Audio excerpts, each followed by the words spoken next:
Bonjour, bonjour, bonsoir, partout vous êtes dans le monde. Je vous salue partout vous êtes dans ce monde. Je vous salue, salue. Je viens faire cette petite vidéo pour essayer un peu d'analyser et puis de faire un petit bilan de cette année. Voilà, bah, bonne fête Nabino partout vous êtes, partout. Bah, bonne fête Nabino, bonne fête à Noël 2019. Et puis bonne année 2020. Nabino partout vous êtes. Voilà, azosala analyse moké concernant année oyo. Bande konanga année oyo vraiment, on peut dire que esili nango bien. Année 2019 vraiment esili bien na communauté na biso par rapport à YouTube quoi. Esili nango bien par rapport à YouTube ya communauté. Année oyo esili nango bien, barando et diminué. Batu babandi kosala ba émission vraiment oyo muto a félicité quoi. Barando wana est diminué, bakofinga wana est diminué, banini vraiment moralité ezongi na communauté, bravo et félicitations. Pour YouTube na biso ezalaki soki okoti ya. Kuna ezalaki ka mafinga na mafinga, mais ces deux, trois derniers mois, on a constaté quand même un petit changement, et c'est à féliciter. Pour eloko etsalaka emotivaka bato ba continuer kosala bien ezali kozala féliciter d'abord na ba amélioration ya moke bazosala. En tout cas pour moi moi mafinga wana moi barando moi kofinga na wana ba buzz ya mafinga en tout cas est diminué pour bato ebele pe bakoti o bazali kotelemela biloko yango na kati ya YouTube na biso ya communauté. En tout cas félicitations, bravo, naba youtubeur, naba youtubeuse nyoso de la communauté congolaise. Donc, bon, bah, ça là, la vidéo. On a l'impression que vraiment, mutumo kote azo lingane sous ba problème. Mutu nyoso, akomo linga, asala musala na e bien. Et puis, tu remarqué, pe bato pe bakomi ko sala musala bien. En tout cas, année 2019, aussi vraiment bien, avec beaucoup de succès. Na communauté nanga, si je peux dire ça. Et vraiment avec succès. La communauté nanga parce que motu nyoso bandi akomi consciente ya makambo tozo sala ba bezi wana ya buzoba est diminué vraiment, diminué par rapport à l'année 2018. En 2019 on a souka en tout cas ba bezi est diminué ko finga na ba mama banini en tout cas et dosé mouké en tout cas tokoki oloba kaka on peut dire que bravo et puis félicitations naba youtubeurs nyoso ya communauté congolaise. Boyende ezalaka vraiment to avancé to luka vraiment to avancé. Année ezo ya 2020 ezala année moko ya succès pour naba youtubeurs nyoso. Ezala année ya succès, ezala année ya bomoko ya kimia esalaka bien ke omoni okuti mutu moko kuna na YouTube azo pesa conseil ya bien azo fortifier batu azo sala en tout cas esalaka pe bien. Et to sepeli na comportement ou attitude oyo ba youtubeur na ba youtubeuse na biso ya communauté baza ko afficher ces derniers temps les 2-3 mois oyo ya les 2-3 derniers mois ya 2019 eleki nango vraiment bien bato bazo tolobi te ke mafinga esili mais en tout cas tomoni ke différence tomoni vraiment ke bato babandi ko changer bato babandi ko sala ba vidéo ya bien, ya ko édifier, ya ko fortifier, ya ko pesa ba conseil. Tolobi te bato nyonso te mais en tout cas ma finga est diminué. Buzoba est diminué penza na communauté na biso. A féliciter, bravo na ba youtubeur, na ba youtubeurs nyonso. To continuer na chemin wana mutu asala musala na ye. YouTube efutaka. Esala musala na biso efuta bato ba o ba futa maka. Bo ba monetiza ba chaîne na bango ba futama. Bon ba monétiser te ba continuer ko pesa ba conseil ba continuer ko sala ba vidéo ko fortifier et ko édifier toute une communauté. Voilà, c'est bon. En tout cas, félicitations à la fin de l'année oyo. Bravo. ba buzz est diminué ya mafinga est diminué na communauté na biso. Ke omoni pesa journaliste to benga ba chroniqueur to chroniqueuse azui ka micro na ye, azui caméra na ye to téléphone na ye ti liboso na ye abandi ko finga. Et puis, on se à répondre, tout ça. Donc, année 2017, 2018, c'est là qui vraiment ben d'abika.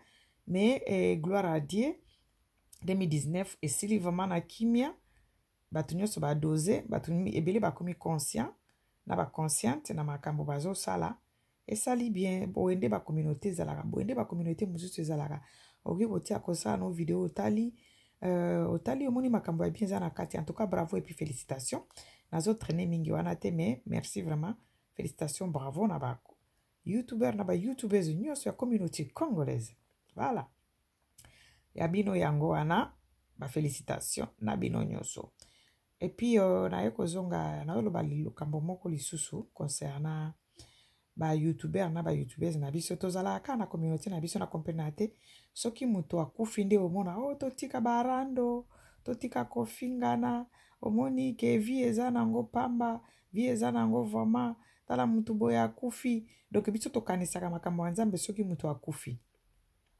nde omona totika barando bandeko omoni ndenge mutu tele akufi nga nakoma kobanga mokili depuis namoni bato akufa kobanga mokili kaka mpona komona bato bakufi te bandeko toyeba kaka ke biso toza bapassager na mokili donc eportaka biso eloko te kokota barando na bato koswana na bato kofingana na bato et après oyo kosumuka pamba bandeko Jésus revient bientôt hein? C'est pas de la blague eloko wana toyokaka wana Jésus revient bientôt bandeko okofinga bato tongi bato eloba kutu bachroniqueuse mususu balobaka mingi na communauté na biso kaka tofinga tosala nyonso tozwa pe eloko ti okobebisaka na réputation na yo bato nyonso bayebi mwana mwasi wana to mwana mobali wana ya finga kaka ozobebisa réputation na oyo moko toganyaka pe eloko ti po ebele balobaka tofingaka na biso toganyaka pe eloko te soki moto akufi nde bokomi koreconnaître ke bofingaka me boganyaka eloko te susi na nge ezali nini message na nge ezali nini tozala kaka koloba te ke totika kofingana totika boye po tomoni moto akufi te kolala kolamuka ekope kopesa biso leson eza kaka kokufa te kolala kaka kolamuka na ntongo ifo epesaka biso mpe ka leson komona kaka ke mutu oyo alalaki alamuki te po mokolo mpe mazwi pema na ye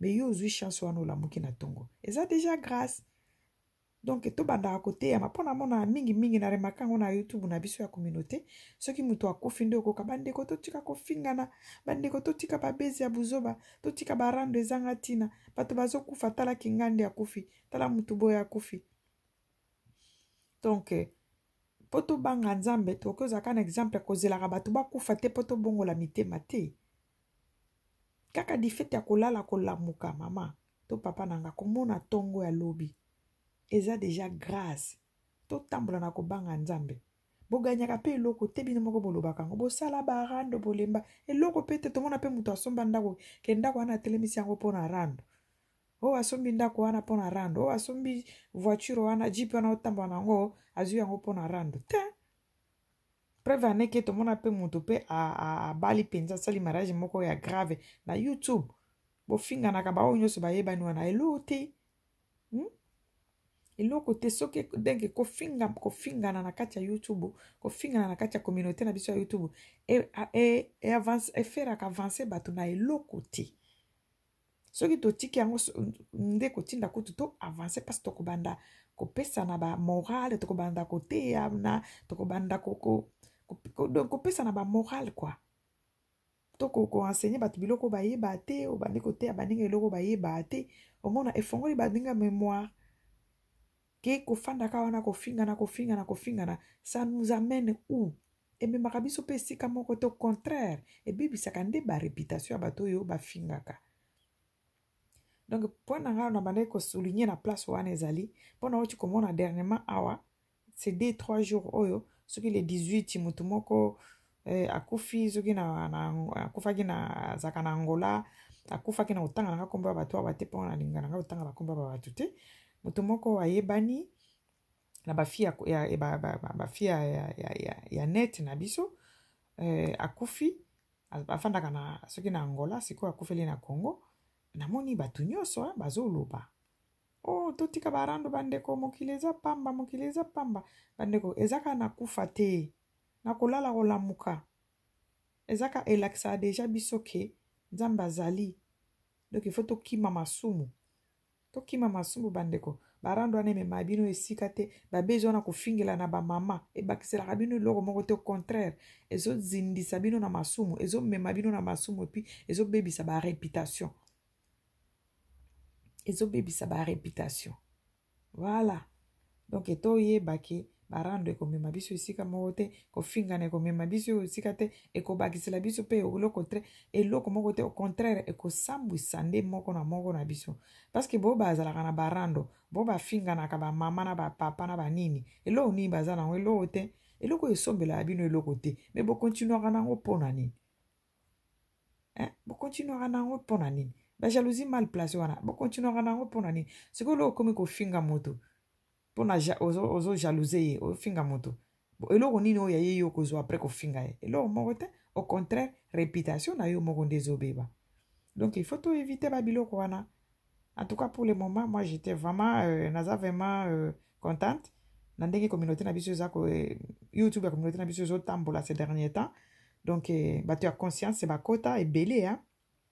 Bato ebele baya o bazopesa ba morale, bato pe bazoyoka, et puis bato bandeki kosala barando bakomi koboya bango moko barando esali bien, bo bazalaki kofinga bato bandosala babeze ya kofinga bakomi koboya na bango kofinga. Donc naloba YouTube ya communauté ebongi ebongi, donc ebongi. Félicitations na fin de l'année oyo to continuer bongo.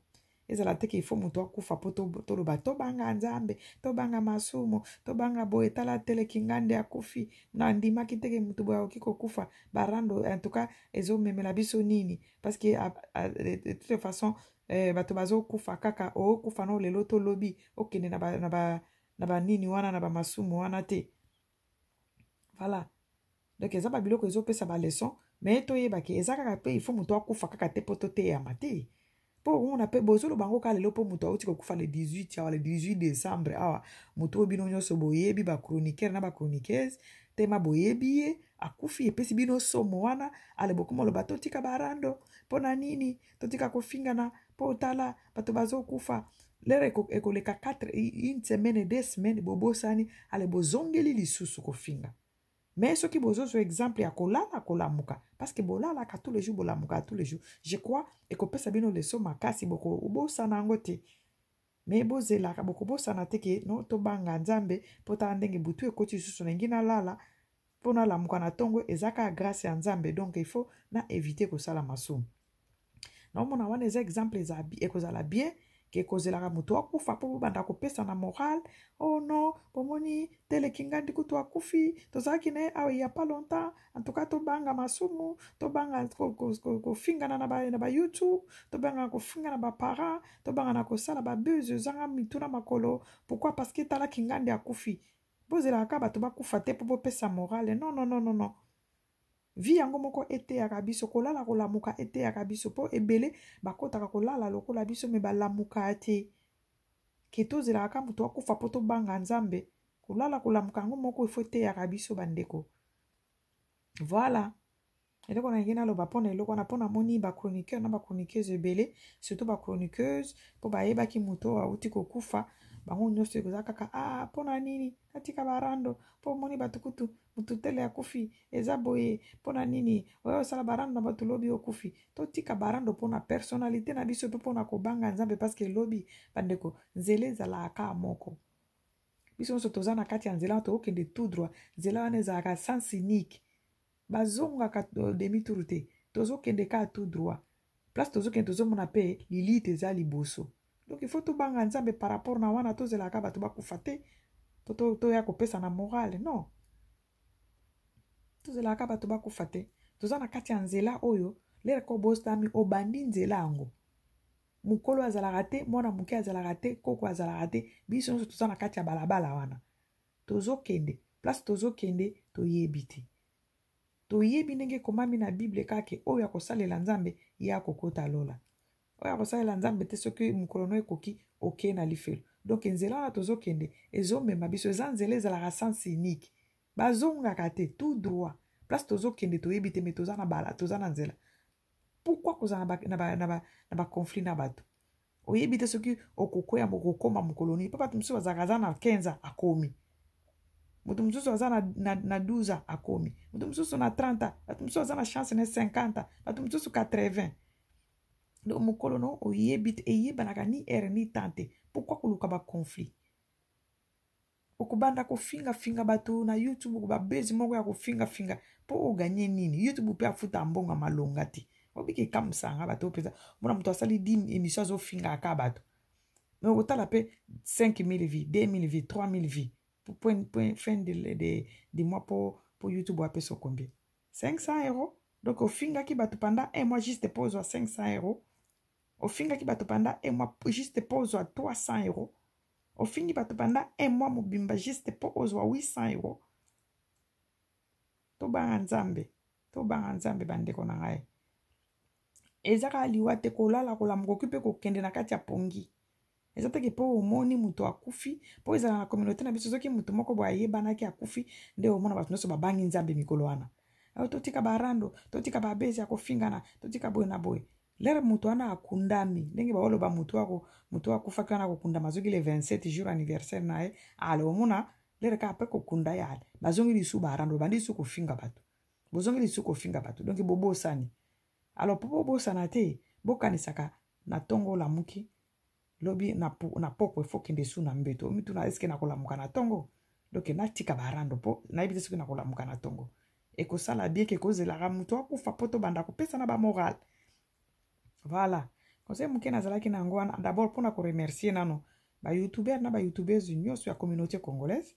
Moi changement vraiment emonani par rapport ya ba buzz par rapport ya mafinga tomoni ke conscience bato ebele bakomi kozwa conscience ke kozala youtubeuse na youtubeur signifie kaka te ke il faut salaka ofingaka il faut tongaka te.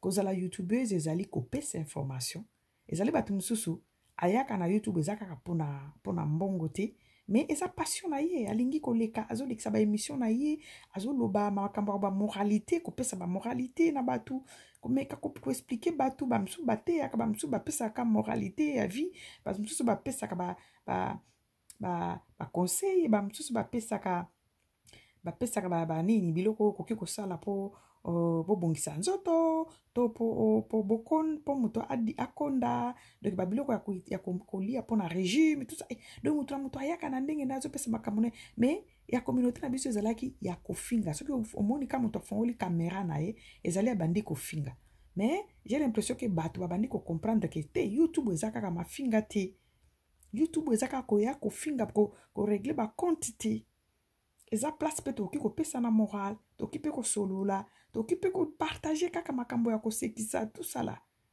et ça la bien ke kofandela kaka soki bato bakotika kofinga banini en tout cas 2019 esili très bien esili vraiment très bien barando wana ezanga mituna makolo wana kofinga na ezanga mituna makolo wana et diminuer et ça fait du bien et puis bravo pona bato oyo bazaki bakolo rando mais batie na se po vie eza moko ndeko nanga.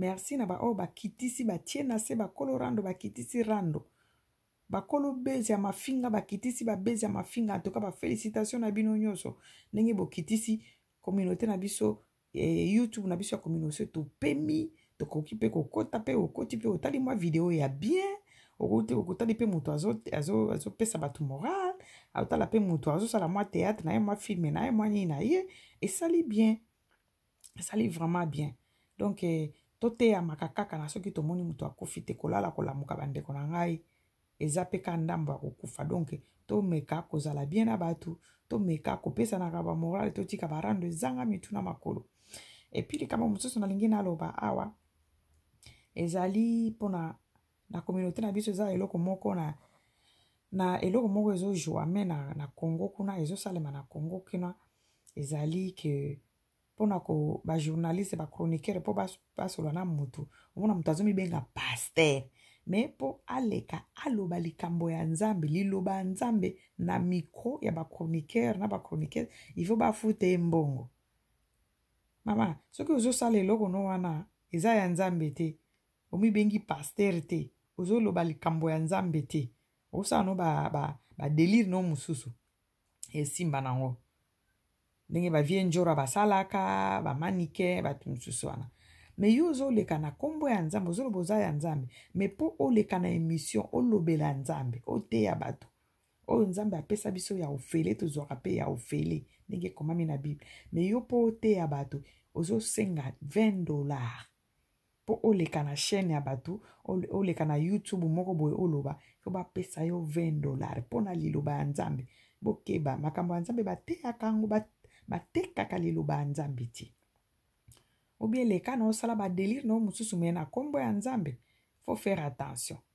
Nayoki makambo ya paster soki John soki paster Mateya apete soki liloba apete soki Mateya apete wana ozoloba ozoteya likambo ya nzambe me mpo olekisa yango ya nzambe fo bapesa mbongo.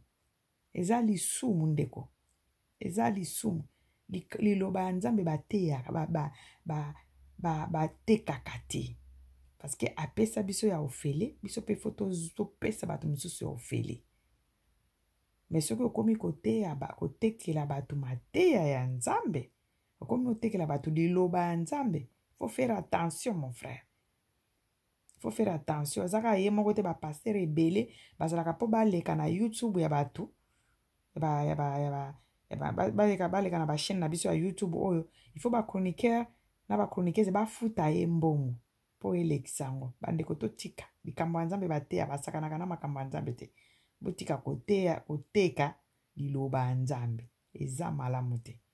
Ya nzambe ezalaka ya ofele bapesa biso ya ofele biso mpe tokoki kopesa ya ofele. Soki ozoteya likambo ya nzambe pesaka yango ya ofele osengaka bato mbongo te parce que nzambe afrapaka. Nzambe alingaka bongo te, nzambe afrapaka. Ya nzambe bapesaka ya ofele mpo nzambe apesa biso pema ya ofele. Liloba ya nzambe batekaka yango te. Kaka na Congo na bapei na biso Afrique nde omona makambo wana ke biloko ya nzambe baoteka yango. Liloba ya nzambe batekaka te. Soki omoni moto akomi koteka liloba ya nzambe keba ozwa frappe ya nzambe pamba. Leka no na YouTube osala badelire no mosusu me soki ozwa na badelire na makambo ya nzambe epi otekelaka yango bato baputaka bafesaka yo $20 mpo oleka na émission bokeba oza frappe na nzambe ya malamu te. Liloba ya nzambe batekaka yango te. Voilà bandeko na nga likambo moke nazalaki na yango wana. D'abord mpona koremercier ba youtuber na ba youtubeuse nyonso oyo bachange oyo bazalaki na makambo ya mabe na kati ya YouTube na biso ya kofinga na ya kotonga. Ezalaka ebele makambo ya mabe ezalaki na YouTube na biso ya kofingana bamama ya kobabeti ya kofingana barando ya kofingana. Tomoni ke na fin de l'année awa ediminue en tout cas ekomi okoti okuta moto azoloba makambo baémission kitoko ekomi koleka bato ebele bachange esali bien penza esali bien. En tout cas yango etindi na ya kosala video oyo mpona koremercier ba youtuber na ba youtubeuse nyonso oyo basalaka baémission na bango na YouTube ya communauté na biso congolaise. En tout cas tomoni changement. S'il y a quelque chose il faut tolobelaka yango. Tomoni vraiment changement ekoti to continuer boye 2020 oyo ezoya. En tout cas tolakisa ke toza capable ya kochange YouTube na biso ya communauté ezala lokola YouTube ya bato nyonso ya bato misusu ya ba communauté mosusu oyo bato bakotaka mpo bazala édifié bato bakotaka mpo bazwa mwa leso morale bato bakotaka mpo bakuta makambo ya bien etika na makambo ya barando. Donc félicitations na ba oyo nyonso bachange ba oyo mpe basali ke nyonso echange bachef ya barando batie na se baparde komi kolobama na YouTube na biso ya communauté. Bravo. En tout cas na fin de l'année vraiment kimia eza na kati ya communauté na biso. En tout cas bonne fête na bato nyonso ba oyo bachange to continuer bongo bandeko tozalaka bakameleon te lelo tolobi boyelobi toloba boye toko changement oyo emonani na communauté na biso na YouTube ya communauté esali bien et puis to continuer na 2020 boye kimia ekota na kati ya bandako ya moko na moko. Kimia ekota na kati ya basite na biso. Kimia ekota na kati ya communauté ya YouTube ya communauté na biso. Makambo oyo eza na tina nde elobamaka bato ebele vraiment bazwi conscience na ba youtuber na ba youtubeuse bazwi penza conscience j'ai l'impression et puis ekomi koleka nango na ndenge longo bani na ndenge ezalaka na ba communauté mosusu po YouTube na biso ezalaki pardon pesi mbwambo ya boyi mafinga na mafinga. Lelo penza mwa kimi ekoti nzambe azwaka lokumu to continue bongo bandeko bozwa conscience bozwa conscience ka modele bozwi ba conscience wana et continuer bongo. Voilà, apaisement na kati ya YouTube ya communauté. Bravo na ba YouTuber na ba YouTubers tout. Voilà, et puis to banda koluka ka kimia l'air tomoni mutu akufi te. To banda koluka kimia ka l'air tomoni mutu oyo ayebanaki ya communauté akufi nde to bandi koluka kimia. Non non non non non. Mokili yango moko ete ya biso kolala kolamuka ete ya biso parce que okoki pe kolala kolamuka te. Kozela teke mutu akufa po obanda kosenga batu pardon, obanda koloba na tiki babezi. Bo tika babezi par rapport ya vie na yo moko kaka ndenge olala kolamuka. Eza deja eloko ya makasi nzambe asalela biso. Parce que kolala kolamuka ezaka habitude te. Donc ete ya kabiso tozela kaka mutu akufa ka mutu ya kombo akufa po to banda koloba te nga na tiki barando te. Et puis barando yango emema biso pe sika moko te. Heureusement bino moko bo remarquer que na barando bo sala pe eloko moko te. Epesa bino eloko moko te. Preuve aneke ba fille nyonso ya YouTube na ba garçon nyonso ya YouTube ya communauté eloko pe te bazala nango. Malgré bo finga eloko te. Donc boyeba ke ba nini wana ba rando wana e ko pesa bino eloko moko te. Au contraire ezo bebisela bino ba kombo, ezo bebisela bino ba réputation. Voilà. Et puis batu oyo ba troisième chose on a lobeli awa ezali batu oyo bazo tekaka liloba nzambe azo mibenga pasteur mais po aleka na chaîne ya YouTube po bapesa ye $20. Totika nzambe basalaka ba délire te. Soki relema oza ya nzambe oteyaka ya nzambe teya ya nzambe metika kuloba ke bafutaka yo mbongo po oleka oteya. Malgré que mutu omona mutu yango azoteya bande ebandeli ya mateya ti suka ya mateya ata verset moko te biblique atangi. Mais po alekisa ba mateya na ye wana il faut bapesa ye $20. Bandeko liloba nzambe batekaka yango te. Batekaka liloba nzambe te bandeko. Batekaka liloba nzambe te. Merci beaucoup bandeko nanga. Muki nazalaki nango yango wana na souhaite bino ba bonne fête na bino. Ba bonne fête na bino ya Noël 2019. Ba bonne fête et puis ba bonne année na ba oyo nyonso bakolanda biso na kati ya video oyo. Nzambe alola okana kobatela bino tokoma fin de l'année ka ndenge tokomi boye nzambe afe kokotisa biso na 2020 na succès pe na kimia na ye. Merci bandeko nanga na tiki bino. Bye.